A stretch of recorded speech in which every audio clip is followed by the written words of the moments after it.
The Weed of the Week is sponsored by the Enlist Weed Control System from Dow AgroSciences, a new herbicide and trait system that will build on glyphosate. Your farm tells a story, one that continues with the decisions you make.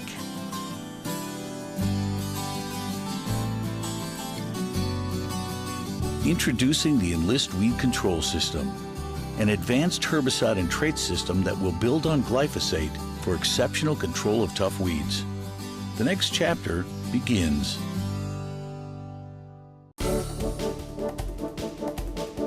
Our weed of the week is Purslane. Well, it's one of those weeds that you see all the time. It grows really low to the ground, usually pops up with one main stem and kind of spreads out from there. Now, the downside with Purslane that I found out as a kid is we'd go out with a hoe. We just take a garden hoe, we'd chop them up because a lot of times you wouldn't find where that main root was. So you chop, and then, oh, okay, you find where the root is and you kind of dig that out.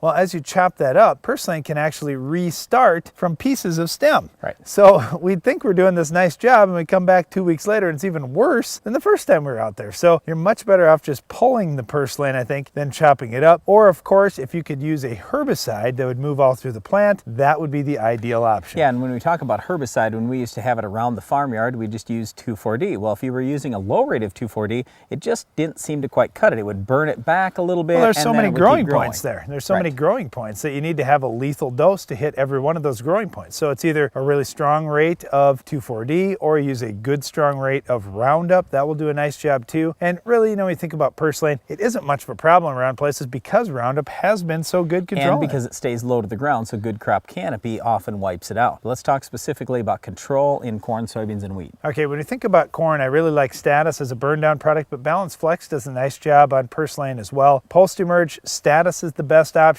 but Hornet does a nice job too. So just if you're going to use Hornet post-emerge, don't use a Sure Start or Triple Flex Down because Hornet is actually in those pre-emerge herbicides. Now in wheat, I really like Wide Match better than Husky and Purslane. Wide Match is really good on kochia and thistle. Other than that, I like Husky better on most weeds, but Purslane is one of those weeds that Wide Match does a nice job. Sharpen pre-emerge. And adding Addition Broad Spec in or Addition Tank Mix with that Wide Match would do a nice job. All right, soybeans. Post-emerge Basagran and Synchrony, not real commonly used products. Roundup does a nice job though. Throwing Cobra or Flexstar with it is good. And pre-emerge, I like our 3 Pre-Strategy brand. I really like Sencor on this particular weed, and I also like Fierce. That's it for our Weed of the Week, Purslane. But stay tuned, Iron Talk is coming up next.